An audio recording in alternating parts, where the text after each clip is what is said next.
ଶୀତୁଆ ରାତିରେ ଗରିବ ପରିବାର। ଗାଁଟିର ଶେଷ ମୁହାଣରେ ଥିଲା ଏକ ଛୋଟ ଝୁମ୍ପୁଡ଼ି ଘର। ମାଟିର କାନ୍ଥ, ତାଳପତ୍ରର ଛପର ଓ ଭାଙ୍ଗି ଯାଇଥିବା ଦୁଆର। ସେଇ ଘରରେ ରହୁଥିଲା ମଙ୍ଗଳା ଓ ତାଙ୍କର ପରିବାର। ମଙ୍ଗଳା ଜଣେ ଦିନ ମଜୁରିଆ। ସକାଳୁ ସକାଳୁ କାମକୁ ବାହାରୁଥିଲେ। ତାଙ୍କ ସହଧର୍ମିଣୀ ସୀତା, ଦୁଇଟି ଛୋଟ ପିଲା ରାଜୁ ଓ ଲିପି। ଶୀତକାଳ ଆସିଲେ ଗାଁଟି ଅଲଗା ଭାବରେ ନୀରବ ହୋଇଯାଏ। ରାତିରେ ଶୀତଳ ପବନ ହୁ ହୁ କରି ବହୁଥାଏ। ଧନୀ ଘରେ ମୋଟା କମ୍ବଳ, ଅଙ୍ଗିଠି, ଉଷ୍ମ ପୋଷାକ ଥାଏ। କିନ୍ତୁ ମଙ୍ଗଳାଙ୍କ ଘରେ ଥିଲା ମାତ୍ର ଗୋଟିଏ ପୁରୁଣା କମ୍ବଳ, ସେଥିରେ ମଧ୍ୟ ଅନେକ ଚିରା।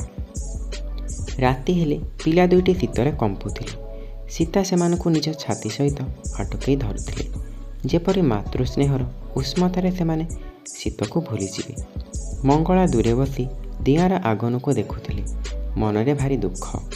ଭଗବାନ, ଏହି ଶୀତ ଶୀଘ୍ର ଶେଷ ହେଉ, ସେ ନୀରବରେ ପ୍ରାର୍ଥନା କରୁଥିଲେ। ଗୋଟିଏ ରାତିରେ ଭୟଙ୍କର ଶୀତ ପଡ଼ିଲା।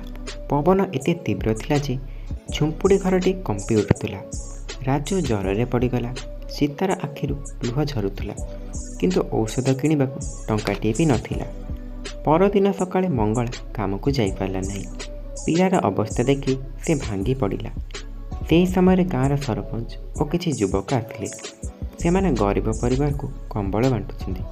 ମଙ୍ଗଳାଙ୍କ ପରିବାରକୁ ଦୁଇଟି ନୂଆ କମ୍ବଳ ଓ କିଛି ଖାଦ୍ୟ ସାମଗ୍ରୀ ଦେଲେ। ସୀତାର ଆଖି ଭରି ଆସିଲା। ସେ ହାତ ଯୋଡ଼ି କହିଲେ, ଭଗବାନ ଆପଣଙ୍କୁ ଭଲ କରନ୍ତୁ।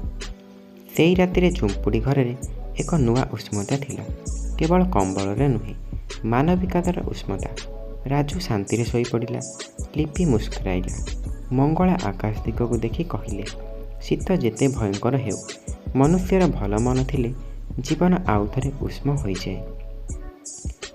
ତାହେଲେ ଏଇ କାହାଣୀରୁ ଆମେ ଏହା ଶିଖିଲେ ଯେ ଗରିବ ଓ ଶୀତ ମଣିଷକୁ ପରୀକ୍ଷା କରେ, କିନ୍ତୁ ମାନବିକତା ସବୁଠାରୁ ବଡ଼ ଉଷ୍ମ ବସ୍ତ୍ର।